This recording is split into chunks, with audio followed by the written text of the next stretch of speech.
My husband hid a tracker under my car, and that was the day I realized I had been living with a stranger for 42 years.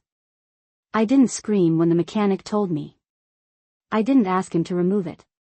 I simply stood there in the service bay, the smell of motor oil thick in the air, and said, "Put it back exactly where you found it." The young man looked at me like he wasn't sure he'd heard me right. "Ma'am, someone's tracking this vehicle."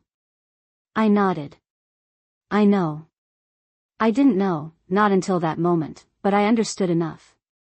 You don't install a device like that unless you're afraid of losing control. I drove home slowly that afternoon, hands steady on the steering wheel, my mind quieter than it had been in months. Thomas had started asking questions a year ago. "Where are you headed? Why were you out so long? Who were you meeting for coffee?" At first I thought it was concern. We're in our 70s. People worry about falls, about getting lost, about health scares. But concern doesn't come with timestamps. Concern doesn't mention the exact grocery aisle you were standing in. 2 weeks ago he'd said, "You were at the bank longer than usual." I remember looking at him across the dinner table, the pot roast growing cold between us, and wondering how he could possibly know that. Now I did.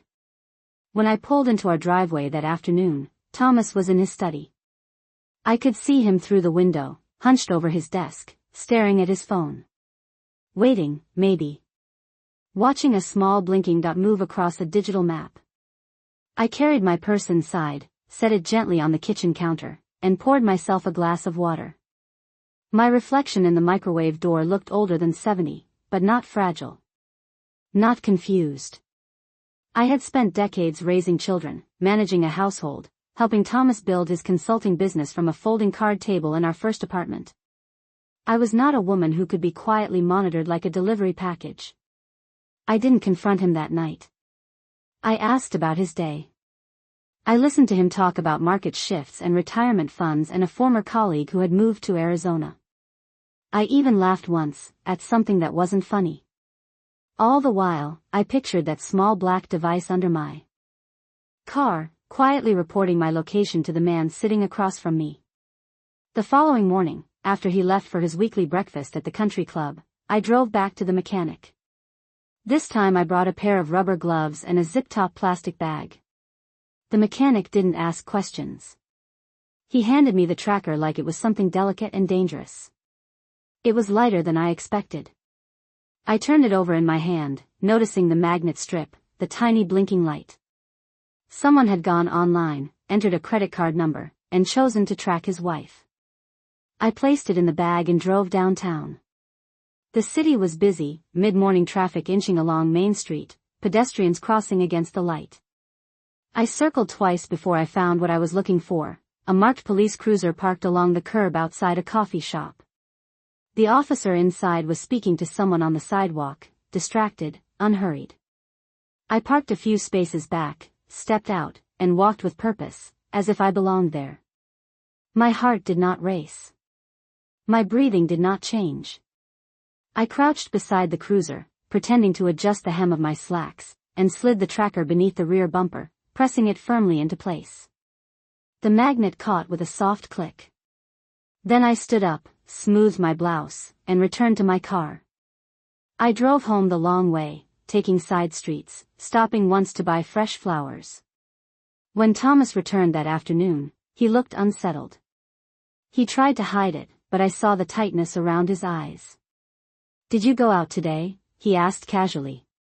"Just a few errands," I replied, arranging daisies in a glass vase. He checked his phone 3 times during dinner. Once, he excused himself to the study. I heard the low murmur of his voice through the door, urgent, strained. Later that evening, as we watched the local news, he barely glanced at the television. His gaze stayed fixed on the device in his hand, thumb hovering over the screen. I wondered what he was seeing. A patrol car circling downtown. A cruiser stopping near City Hall. Maybe even pulling into the police station parking lot. I slept well that night. Better than I had in months. Because for the first time, I wasn't the one being watched. The next morning, just after 9, there was a knock at our front door. Thomas stiffened beside me at the breakfast table. I folded my napkin neatly and rose to answer it. Two uniformed officers stood on the porch, polite but serious. "Good morning, ma'am," one of them said. "We need to speak with Thomas Hayes regarding a tracking device connected to one of our vehicles." Behind me, I felt Thomas stand up so abruptly his chair scraped against the hardwood floor. I didn't turn around. I simply stepped aside and said, "He's right here." Thomas did not argue when the officers asked him to step outside. That was the first thing that told me he knew exactly what they were talking about. He glanced at me once, a sharp look that carried accusation, confusion, and something else that looked almost like fear. I held his gaze for a moment and then looked past him at the maple tree in our front yard, its leaves just beginning to turn orange in the early fall air. I had waited a year to see that expression. I was not about to waste it. The taller officer explained calmly that a tracking device had been discovered attached to a patrol vehicle and that the signal had been traced back to a purchase registered under Thomas Hayes. They were not aggressive. They were not loud. They were simply thorough. Thomas tried to laugh. He said it must be a mistake. He said someone must have stolen his credit card information. He said he had no idea how such a thing could have happened. I watched him construct the story in real time, building it piece by piece like he used to build investment portfolios at the dining room table 20 years ago. Careful. Calculated. Always confident that he could manage the outcome. The officers asked if he would be willing to answer a few questions at the station. They made it sound optional, but it was not. Thomas grabbed his jacket from the hallway closet with hands that were not quite steady. He did not look at me again as he walked down the front steps. I stood in the doorway and waved as if he were leaving for an ordinary appointment. The patrol car pulled away slowly, sunlight flashing against the windshield, and for the first time in months, the house felt quiet in a way that did not suffocate me. I closed the door gently and returned to the kitchen. His coffee cup was still half full. A thin line of steam rose from it. I poured it down the sink and rinsed the mug carefully, setting it in the dishwasher beside my own. Then I sat down at the table and opened my laptop. There are moments in a marriage when you realize that what you thought was partnership was actually supervision. Over the past year, Thomas had taken over small things that once belonged to me. He insisted on reviewing our monthly statements. He asked to be included in every appointment. He began driving me to places I had been going alone for decades. At first I thought it was aging. We are both in our 70s. People become cautious. But caution does not require surveillance. I logged into our joint bank account and scrolled through the transaction history. There it was. A charge from an online electronics supplier dated 11 months ago. $189.95. The description was vague, but the timing aligned perfectly with the week Thomas had begun asking about my schedule in greater detail. I clicked further back. 3 transfers to a separate account I did not recognize. Each one just under $10,000. Spread out carefully over several months. My pulse did not quicken. Instead, a clarity settled over me like cool morning air. The tracker had not been about jealousy. It had not been about fear that I might get lost or forget where I parked at the grocery store. It had been about information. He wanted to know when I went to the bank. He wanted to know when I met with our attorney last spring after my sister passed away and left me a modest inheritance. He wanted to know how often I visited my daughter. Knowledge is leverage. And Thomas had always believed in leverage. By noon, my phone buzzed with a voicemail from him. His voice sounded tight, controlled. He said there had been a misunderstanding. He said he would explain everything when he returned. He asked me not to overreact. I deleted the message without listening to it a second time.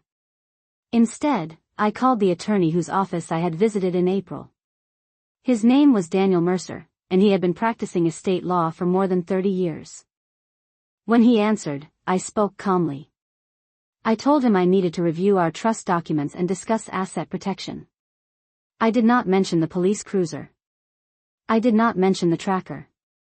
Some things are better left unsaid until paperwork is in motion. He offered me an appointment for the following morning at 10 o'clock. I accepted. That afternoon, I walked through each room of the house slowly. I noticed things I had overlooked before. The locked drawer in Thomas's desk. The new safe in the basement that he had described as extra security. The way he had repositioned the home security cameras to cover the driveway more closely. Surveillance layered upon surveillance.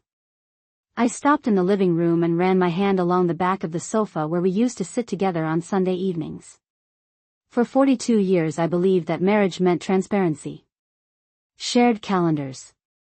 Shared decisions. Shared fears. What I had instead was a man who installed a device under my car and then sat across from me at dinner pretending to trust me. Around 4:30, I heard the patrol car return. I did not rush to the window. I folded the laundry in my hands with precise movements and waited for the key to turn in the lock. When Thomas stepped inside, he looked older than he had that morning. Not physically weaker, but diminished. The officers had not arrested him. They had warned him. They had informed him that installing a tracking device on a vehicle without consent could carry legal consequences. They had advised him to remove any such devices immediately. He opened his mouth to speak. I raised a hand gently and said, "We will talk after dinner." Then I carried the folded towels upstairs and closed the bedroom door behind me. We ate dinner in near silence that night, the only sound the soft clink of silverware against china and the steady hum of the refrigerator. Thomas attempted twice to begin an explanation, but I did not make it easy for him. I asked about the green beans. I commented on the weather forecast. I treated him like a polite guest who had overstayed his welcome. When he finally said my name, Eleanor, there was strain in his voice that I had not heard in years. I set my fork down carefully and looked at him without anger. "The officers told me the device was registered to me," he began. "I thought if anything ever happened, if you went missing, would be able to find you." The story was smoother this time, rehearsed on the drive home from the station. I let the silence stretch between us. "Missing," I repeated softly. "You installed a tracker under my car 11 months ago because you were afraid I would go missing." He shifted in his chair. "You forget things sometimes," he said. "You left your phone at the grocery store last winter." I nodded. "Yes, I did. And I drove back and retrieved it myself." I stood and carried my plate to the sink, rinsing it slowly. He followed me into the kitchen, the hardwood floor creaking under his steps. "It was about safety," he insisted. "At our age, we have to think ahead." I turned off the faucet and dried my hands with a towel. "Safety does not require secrecy, Thomas. Safety does not require transferring money into an account I do not recognize." His expression changed then, just for a second. Surprise. Then caution. I could almost see him calculating what I knew and how much.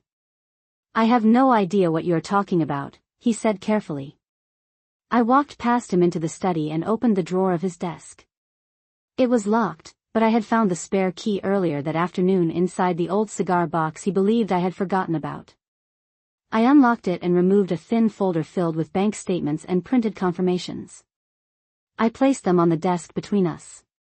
The 3 transfers were highlighted in yellow. Each one $9,800. Spread across 8 months. The account number at the top did not match any of our joint holdings. I did not raise my voice. I did not accuse. I simply waited. Thomas stared at the papers as if they belonged to someone else. "That is a contingency fund," he said finally. "I was planning for unexpected expenses." "We have a trust for that," I replied. "We have retirement accounts. We have insurance." "What exactly were you planning for that required secrecy and surveillance?" He ran a hand through his thinning gray hair. "You met with Daniel Mercer in April without telling me." I wanted to know why. There it was. Not fear for my safety. Not concern for my memory. Control. I looked at him steadily. "My sister died in March. She left me $125,000. I met with an attorney to ensure it would remain separate property. That is not a crime. His jaw tightened. You are my wife. We do not keep things separate. I felt something settle inside me then, something solid and unmoving. We also do not track each other like inventory. The room grew very quiet. Outside, a car passed slowly along the street. A dog barked in the distance. For years I had adjusted myself around his moods, his ambitions, his expectations. I had stepped back from conversations when he grew impatient. I had deferred to his expertise in financial matters because that was his field. But standing there in the dim light of the study, I understood that what he feared was not my safety. He feared my independence. If I had separate funds, if I had independent legal advice, then I had options. And options we can control. Tomorrow morning I am meeting with Daniel again, I said calmly. We are reviewing every asset. Every account. Every property deed. His eyes sharpened. You are overreacting. Am I? I picked up the folder and closed the drawer again, locking it with a quiet click. The officers warned you today, Thomas. They documented the tracker. That record exists now. If I chose to pursue it further, it would not be difficult. His shoulders sagged slightly. For a moment he looked less like a strategist and more like an aging man who had misjudged his opponent. What do you want, Eleanor? He asked. I considered the question carefully. For 42 years I had wanted partnership. Respect. Transparency. Now I wanted something simpler. I want to know exactly what you have been preparing for, I said. And I want it in writing. He opened his mouth again, perhaps to argue, perhaps to soften his tone, but I raised my hand gently. Not tonight. I am tired. I walked upstairs and closed the bedroom door behind me. As I lay in bed, staring at the ceiling fan turning in slow, steady circles, I felt no anger. Only clarity. The tracker had shown me more than his suspicion. It had shown me his plan. And for the first time in our marriage, I was the one who knew more than he did. The next morning I woke before the alarm, the sky outside still a pale gray washed with early light. Thomas was already up. I could hear the low murmur of the television downstairs, the financial news he had watched for decades as if it were a weather report predicting the fate of his life. I dressed carefully in a navy wool blazer and pressed slacks, choosing pearl earrings instead of the small diamond studs I usually wore. Details matter when you are about to redraw the boundaries of your life. When I came into the kitchen, he was standing by the counter, staring into his coffee as if it might offer him strategy. He looked up. Are you really going through with this meeting? He asked. I poured my own cup and added a splash of cream. Yes, I said. I am.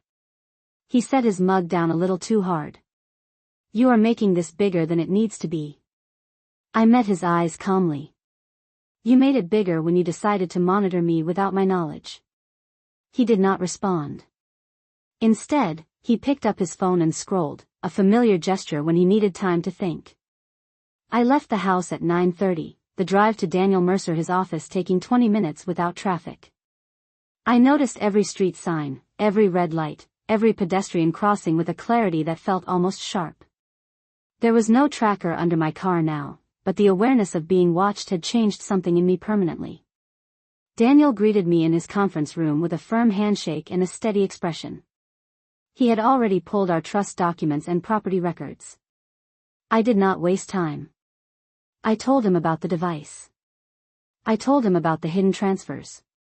I did not dramatize it. I stated facts. He listened without interruption, his pen moving across a yellow legal pad. When I finished, he folded his hands and said, Eleanor, this is about more than privacy. If funds are being diverted without your consent, that is a breach of fiduciary duty within the marriage. The word breach lingered in the air. I asked him to outline my options. He spoke methodically. We could freeze joint accounts temporarily pending review. We could restructure the trust to require dual authorization for withdrawals above a certain amount. We could initiate a formal accounting of all assets acquired during the marriage. He also explained something I had not considered. If Thomas had installed a tracking device without consent, that documentation from the police could support a claim of coercive financial behavior. I felt no satisfaction hearing that. Only confirmation. For years I had assumed that Thomas's control over finances was simply personality. He was meticulous. He liked order. But meticulous does not require secrecy.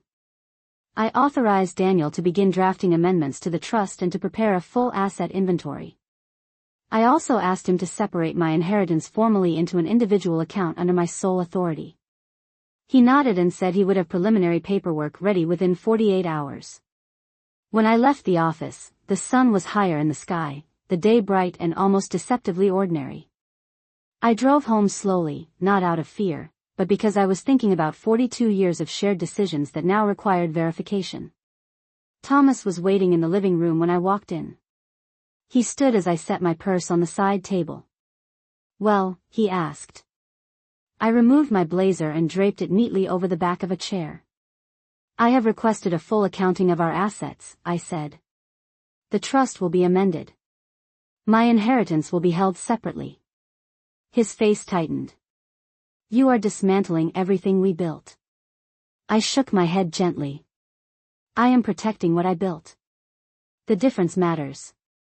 He began pacing, hands clasped behind his back.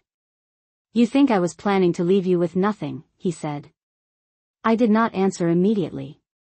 Instead, I walked to the bookshelf and adjusted a framed photograph of us taken 25 years ago at her college graduation. We looked younger then. Confident. United. "I think you were preparing for a future that did not include me as an equal partner," I said quietly. "That is not the same thing as love." The room fell silent again. Outside, a delivery truck stopped briefly at the neighbor's house. Life continued, indifferent to the quiet unraveling happening inside mine. Thomas finally stopped pacing. "What happens now?" he asked. I faced him fully. "Now, we put everything on the table. Every account. Every plan. And if what I find confirms what I suspect, then we will discuss separate futures." He stared at me, perhaps expecting anger, perhaps expecting tears. I offered neither. Only steadiness. Because the truth is, the moment he chose to track my movements, he had already drawn a line. I was simply choosing to see it clearly. The house felt different after that conversation, not louder, not colder, but divided in a way that could not be repaired by small talk or shared routines. Thomas retreated to his study more often over the next 2 days, closing the door with deliberate care. I did not follow him. I did not ask what he was doing. Instead, I made my own calls. Daniel sent over preliminary documents for review, and I spent hours at the dining room table reading every line slowly, underlining phrases, making notes in the margins. For decades I had trusted Thomas to interpret financial language for me.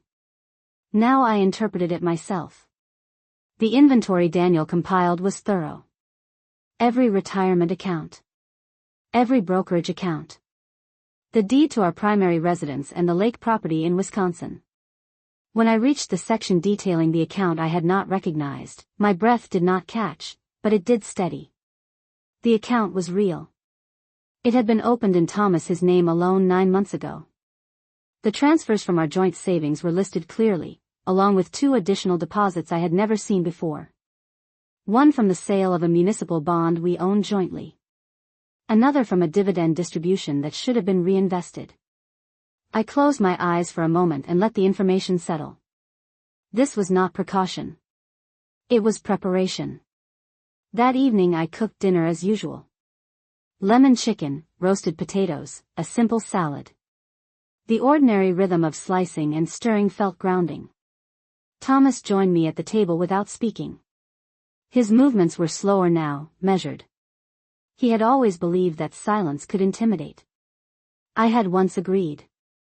Not anymore. "I have reviewed the account statements," I said calmly, passing him the salt. He looked up, wary. "And," he asked. And the separate account in your name contains funds that were originally joint assets. That requires explanation. He inhaled slowly. I told you, it was a contingency fund. For what contingency, Thomas? For the possibility that you might leave, he said finally. The words landed without drama, but they were heavy. I set my fork down carefully. You believed I might leave you, so you prepared financially and tracked my movements. His gaze flickered. You have been distant, he said. You met with an attorney without telling me. You have been more independent since your sister died. Independence is not abandonment, I replied. He leaned back in his chair. At our age, starting over is not simple. I wanted security. I studied his face, the lines deeper now than in the photographs on the wall. Security for whom? He did not answer directly. Instead, he said, I worked for 45 years to build what we have. I cannot risk losing half because of a misunderstanding. There it was again. Not partnership. Division. Assets measured in halves. Marriage reduced to percentages. I folded my napkin and placed it beside my plate. If you were concerned about divorce, you could have spoken to me, I said. You chose surveillance and secrecy instead. That choice has consequences. He looked at me sharply. Are you threatening me? No, I said quietly. I am informing you. The next morning Daniel called to confirm that the trust amendments were ready for signature. He recommended that Thomas review them with independent counsel, which I relayed without emotion. Thomas reacted exactly as I expected. He accused Daniel of manipulating me. He suggested that outside influence was clouding my judgment. I listened without interruption. When he finished, I said, You installed a tracking device under my car. If anyone introduced outside influence into this marriage, it was you. He had no immediate response to that. Over the following week, tension settled into the house like dust. We moved around each other carefully. I began gathering personal documents quietly. My passport. My birth certificate. Copies of tax returns from the past 5 years.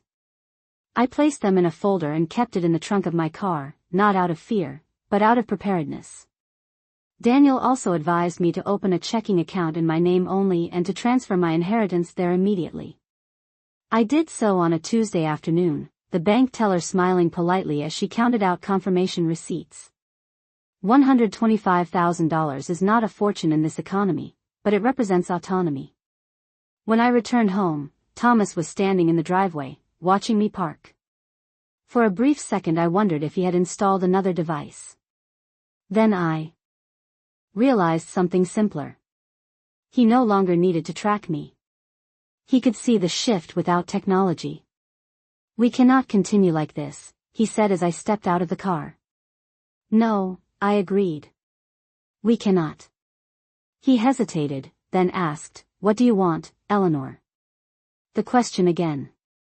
I looked at the house behind him, the brick facade we chose together 30 years ago, the porch swing we installed after retirement. I want transparency, I said. And I want respect. If those are no longer possible, then I want separation on my terms, not yours. He studied me for a long moment, as if recalculating risk. For the first time since this began, I saw uncertainty in his posture. Not anger. Not superiority. Uncertainty. And in that uncertainty, I understood something important. The tracker had not been a sign of strength. It had been a sign of fear. And fear shifts when it is exposed. The uncertainty in Thomas did not disappear overnight, but it changed the atmosphere inside the house. He no longer paced with confidence. He moved carefully, as if every word might be weighed later. For the first time in years, he asked before entering my study when I was reviewing documents. That small courtesy said more than any apology could have. 2 days after our conversation in the driveway, Daniel sent over the final trust amendments for signature. I placed the envelope on the dining room table and called Thomas in from the backyard where he had been trimming hedges with deliberate, unnecessary precision. He wiped his hands on a cloth and looked at the papers without touching them. These require both our signatures, I said. They also require that any withdrawal above $5,000 from joint accounts must be authorized in writing by both of us. His jaw tightened slightly. $5,000 is not much these days, he said. It is enough, I replied. Enough to require transparency. He sat down slowly and began reading.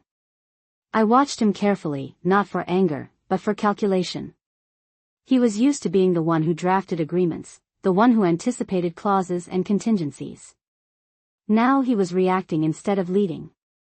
When he reached the section separating my inheritance entirely, he paused. You are serious about this, he said quietly. Yes, I am. He signed the documents without further argument. The pen made a faint scratching sound across the paper, final and unmistakable. That evening, I felt something unfamiliar. Not triumph. Not relief. Something steadier. Structure. The following week, Daniel initiated the formal asset accounting. Statements began arriving in organized packets. Investments I had not reviewed in years were suddenly laid out clearly. Some had grown modestly. Others had been quietly reallocated. There were 2 limited partnership interests I did not recognize at all. I asked Thomas about them over breakfast. They were small ventures with former colleagues, he said. You would not have been interested. I spread the documents across the table between us. I am interested now. He looked at me for a long moment and then began explaining. As he spoke, I realized something important. He had never believed I needed to know. Not because I was incapable, but because I had never insisted. I had trusted him to manage the details. Trust, I was learning, is not passive. It requires participation. Midweek, Daniel called again. There is one more matter you should be aware of, he said. Approximately 3 months ago, Thomas inquired about restructuring the lake property into a sole ownership arrangement under specific conditions. The words were calm, but they landed with weight. Under what conditions? I asked. In the event of marital dissolution, Daniel replied. The phrase was clinical. Detached. I thanked him and ended the call. I stood in the kitchen for a long moment afterward, looking out at the backyard where Thomas was now sitting on the patio, reading. He had been planning. Not impulsively. Not emotionally. Strategically. The tracker had not been the beginning. It had been part of a sequence. That evening, I joined him outside. The air was cool, early autumn settling in. You asked Daniel about transferring the lake property solely to your name, I said. He did not feign surprise this time. He closed his book slowly. I was exploring options, he said. For what, Thomas? In case you decided to leave. I studied him carefully. You were preparing for divorce without ever speaking to me about your concerns. He exhaled. I saw the changes in you, Eleanor. After your sister passed away, you seemed different. Stronger. More independent. I thought perhaps you were considering a life beyond this house. His words were not accusatory now.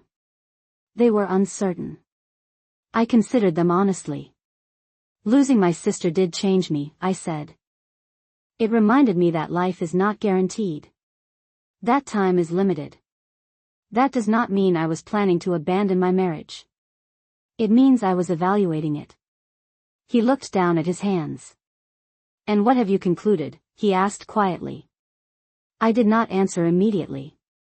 Instead, I listened to the wind move through the trees, to the distant hum of traffic. I have concluded that partnership requires equality, I said finally. You were preparing for an exit strategy that protected you. I am now preparing for one that protects me. The difference is that mine is not secret. He nodded slowly, as if absorbing something difficult but undeniable. That night, for the first time in weeks, we sat in the living room without tension thickening the air. Not because everything was resolved, but because everything was visible. The tracker had forced exposure. The financial review had forced accountability. The fear that once hid beneath control was now out in the open. And when fear is exposed, it either transforms or it collapses. I was prepared for either outcome. The days that followed did not explode into confrontation. They settled instead into a careful negotiation of space and truth. Thomas no longer questioned where I was going. He no longer asked for timelines or explanations. In fact, he seemed almost restrained, as if any sudden movement might undo what little balance we had rebuilt. But restraint is not the same as resolution. One evening, about 10 days after the trust amendments were signed, our daughter Claire called. Her voice carried the usual warmth, asking about the weather, about whether we had taken the boat out before the season ended. I answered calmly, offering simple details. Thomas sat across the room pretending to read, but I could see his attention shift with every word I spoke. When Claire asked if everything was all right, there was a pause before I answered. Everything is clear, I said. That is different from all right. Thomas looked up at that. After I hung up, he said quietly, you told her something. No, I replied. I told her nothing. That is the difference. We had always presented unity to our children. Financial disagreements were private. Tension was concealed behind polite smiles during holidays. But secrecy had been his weapon. I refused to adopt it as mine. The next morning Daniel requested one final review meeting. When I arrived at his office, he placed a document in front of me that required careful consideration. It was a formal notice of financial disclosure compliance. Thomas had provided all requested statements, including the limited partnerships and an additional retirement account opened 5 years earlier that I had not known existed. 5 years. That timeline mattered. It meant the preparation had not begun with my sister her passing. It had begun long before. When I returned home that afternoon, Thomas was seated at the kitchen table, the same spot where we had shared thousands of meals. He looked tired, but not defeated. Daniel informed me that you saw everything, he said. Yes, I did. He nodded once. I should have told you about the separate retirement account. I did not think it would matter. It matters, I said. Not because of the money. Because of the pattern. He studied me carefully. And what pattern do you see? I folded my hands on the table. I see a man who prepared for separation quietly while expecting loyalty openly. He exhaled slowly. That is not how I saw it. How did you see it? As protection, he said. I was protecting what I worked for. I held his gaze. And what did you believe I was working for all those years? The question seemed to land somewhere deeper than the previous ones. He did not answer immediately. Outside, a light rain began tapping against the windows, soft and steady. For decades, I had handled the home, the schedules, the emotional labor that allowed him to focus on building financial stability. We had both worked. Just in different currencies. I am not your risk factor, Thomas, I said quietly. I am your partner. If you prepare as if I am an adversary, you reshape the marriage into something else. He leaned back in his chair and closed his eyes briefly. I did not realize when fear turned into control, he admitted. That sentence changed the tone of the room. Not because it excused anything, but because it acknowledged the truth without strategy. I considered my next words carefully. Control grows when trust is not discussed, I said. You did not tell me you were afraid of losing what we built. You monitored me instead. He nodded slowly. And you responded by outmaneuvering me. Yes, I said. I did. The admission did not carry pride. It carried fact. He looked almost amused at that. You attached my tracker to a police vehicle, he said quietly. I did not deny it. You were monitoring me without consent, I replied. I allowed consequences to introduce themselves. A faint, reluctant smile appeared at the corner of his mouth, then disappeared. For the first time since this began, we were speaking without accusation. Only acknowledgement. That night, we sat together in the living room again. The rain continued outside, steady and calm. There was no immediate decision about divorce. No dramatic announcement. Instead, there was something more complicated. An understanding that the marriage we had lived in for 42 years no longer existed in its old form. It had been forced into transparency. And transparency leaves little room for illusion. I did not know yet whether we would rebuild from that clarity or separate because of it. But I knew one thing with certainty. I would never again confuse silence with safety. And I would never again allow preparation to happen without my knowledge. The tracker had revealed more than location. It had revealed intention. And intention, once exposed, cannot be hidden again. Clarity does not feel dramatic. It feels quiet. After our conversation in the living room, something fundamental shifted in the house. Thomas stopped framing everything as protection. I stopped framing everything as defense. What remained was a question neither of us could ignore. What does a marriage look like when fear is no longer hidden but still present? The following week we began meeting with a financial mediator recommended by Daniel. Not because divorce had been filed, but because structure was necessary if we were going to determine whether we were rebuilding or dissolving. The mediator, a woman in her early 60s named Karen Whitmore, sat across from us in a neutral office with beige walls and a round oak table. She asked simple questions in a steady tone. When did the mistrust begin? Why was it not discussed openly? What outcome do you each want? Thomas answered first. He said he wanted stability. He said he wanted assurance that the assets he worked decades to accumulate would not be divided without fairness. I listened carefully. When it was my turn, I said I wanted transparency. I said I wanted partnership, not supervision. Karen nodded and wrote notes, occasionally asking us to clarify language. Words matter when they reveal motive. During one session, she asked Thomas directly why he had not spoken to me about his fears before opening separate accounts. He hesitated longer than usual. Because I believed speaking about it would make it real, he admitted. The honesty was uncomfortable, but it was not hostile. I understood that sentiment more than he realized. I had avoided confronting his subtle control for years because naming it would force action. Silence can be a fragile peace. But fragile peace is not durable. After the third session, Karen outlined two paths. One was a structured reconciliation plan with fully merged transparency and joint oversight. The other was an amicable separation process that preserved dignity and minimized conflict. She did not recommend one over the other. She simply described them clearly. That evening at home, Thomas and I sat at the kitchen table again. The documents were spread between us.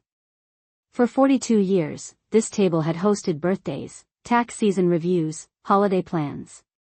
Now it hosted possibility. If we choose reconciliation, he said slowly, we do it fully. No hidden accounts. No unilateral decisions. Agreed, I replied. And if we choose separation, he continued, we divide everything according to legal guidelines and keep it civil for Claire. Agreed, I said again. There was no anger in the room. Only weight. I realized then that the tracker, as shocking as it had been, was not the true rupture. The rupture had been building quietly through years of unspoken insecurity. The device had simply forced exposure. Over the next few days, we operated almost gently around each other. Not out of affection, but out of awareness. Thomas voluntarily provided passwords to every investment account. I reviewed them without commentary. I shared copies of my new checking account statements. He did not question them. Transparency, when practiced deliberately, feels almost clinical at first.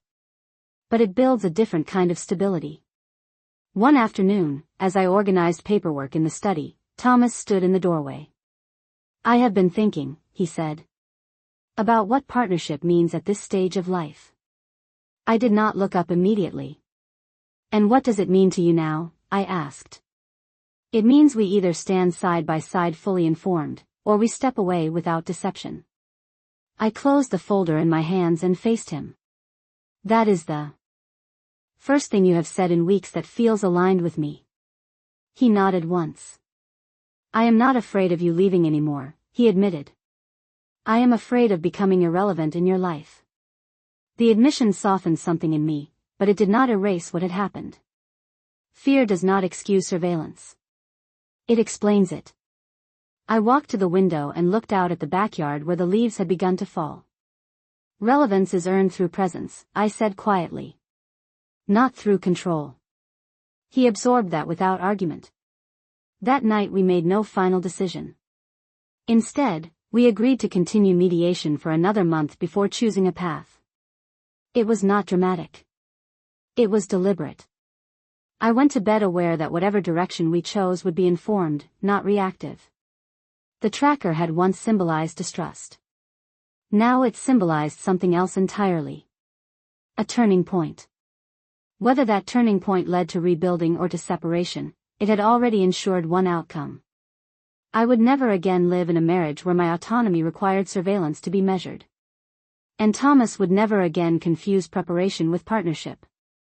The final mediation session took place on a clear Thursday morning, sunlight stretching across the conference table in long, steady lines. Karen greeted us with the same composed expression she had maintained since the beginning. There was no anticipation in her posture, no preference. Only structure. Thomas and I sat side by side, not touching, but not divided either. Over the past month, we had done what neither of us had done in years. We had spoken plainly. We had disclosed every account, every intention, every fear. Transparency had stripped away illusion, and what remained was not the marriage we once imagined, but something more honest. Karen began by asking a simple question. Have you reached a decision? Thomas looked at me first, not for permission, but for alignment. I nodded once. He turned back to Karen. We have decided not to pursue divorce at this time, he said steadily. We are restructuring our financial and legal arrangements to ensure full transparency and independent security for both of us. Karen wrote this down carefully. Eleanor, she asked, is that your understanding as well? Yes, I replied. With one addition. She waited.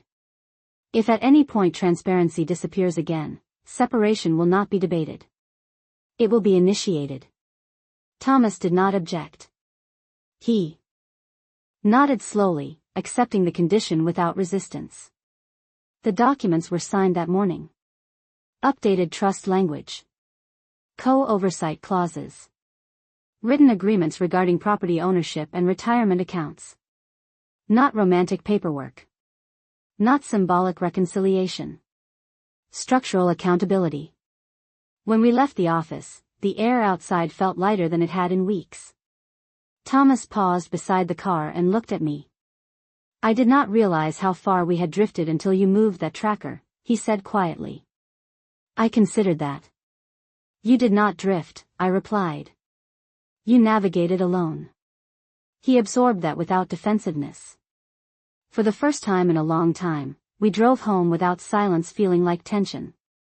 It felt reflective.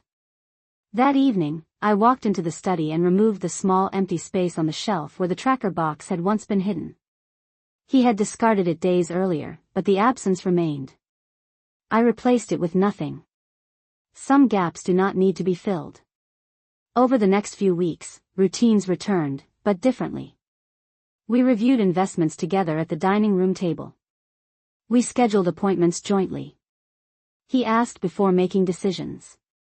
I volunteered information without being prompted. Trust, I learned, is not restored by apology. It is rebuilt through repetition of transparency. One afternoon, Claire visited unexpectedly.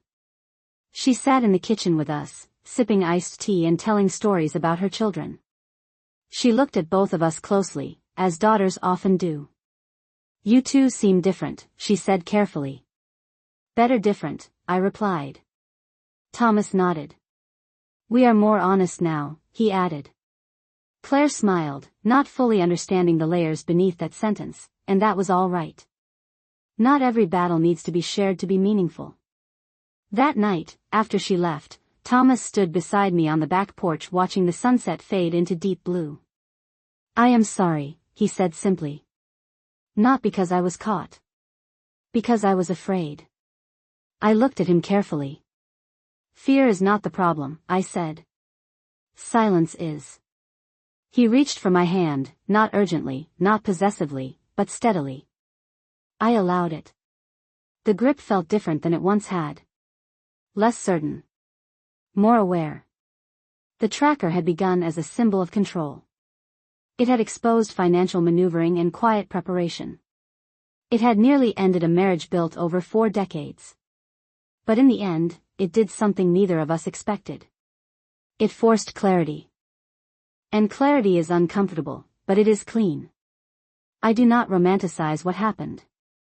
I do not forget it either. The police visit remains documented. The amended trust remains binding. The separate account remains mine alone. Protection is not a threat. It is balance. Some people imagine reconciliation as dramatic forgiveness. That is not what this was. This was negotiation. Boundary. Mutual recognition of autonomy. We are older now. 70 years old does not allow illusions to linger comfortably. If he ever installs another tracker, I will not move it to a police cruiser. I will move myself out of the house. He knows that. And because he knows that, I believe he will not test it again. Marriage at this stage is not about dependency. It is about conscious choice. Every morning we remain in this house together is a decision, not an assumption. And that is the difference between being monitored and being partnered. One is rooted in fear. The other is rooted in respect. We chose respect. And that choice, unlike a hidden device under a car, does not require surveillance to sustain it.